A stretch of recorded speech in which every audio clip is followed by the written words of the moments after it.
Hello, I'm back and I'm ready to discuss episode 3 of Domino Masters.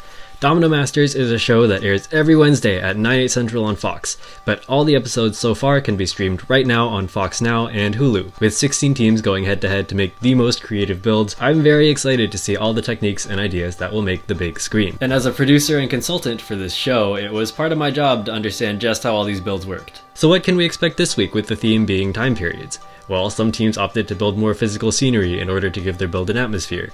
There were also depictions of some of the art styles of the time periods from other teams. You can see this very clearly in the episode itself, but now let's get into what we saw from the individual teams. This is your weekly Domino Masters analysis.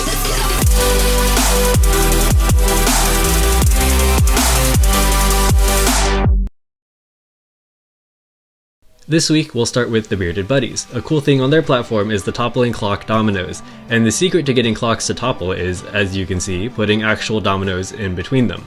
This really helps to get the force through those clocks which aren't quite thin enough to topple on their own. You can actually do this for any object that you want to topple like dominoes as long as the shape is reasonable. Just be sure to test it first. You can see that putting the dominoes in between the objects, versus leaving them out, is the major contributing factor to getting this kind of trick to work.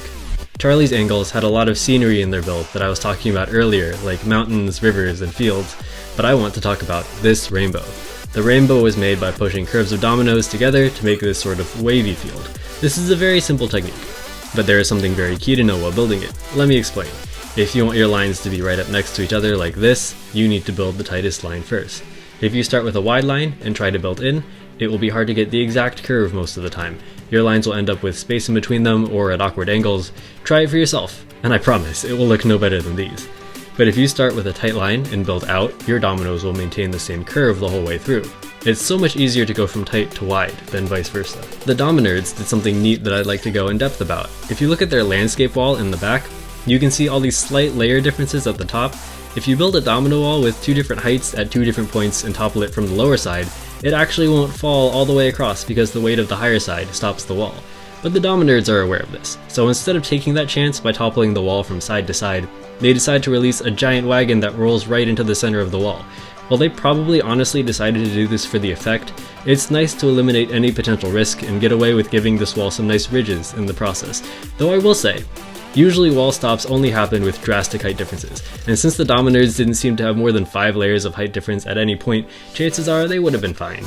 Let's end with the triathletes and talk about their clock launch. This particular launch works with the pin technique, as the pink golf tee holds the launching arm in place until the skateboard rolls far enough to pull it out, causing the launching arm to contract and throw the clock. Launches can be used to cross an area of your build really quickly and without taking up much intermediate space, or if you're at a live event and you just really want to catch your audience's eye. There are lots of custom launchers to be made out there using clothespins, rubber bands, or anything that you can get a throwing motion out of. Most builders would tell you to place the target after building the launcher, and as long as you have a controlled launch, you can be as creative as you want. Shout out to all the episode 3 teams, whether you advanced or not. There's a lot of work that goes into these setups, and I hope you all made something you're proud of. It's really nice to have a feel for the competition at this point, and I'm really happy to see there's more of a focus on in-depth commentary in the episodes themselves. People now seem to be going into certain techniques. I loved Steve's comment about how dominoes and machines should feel balanced.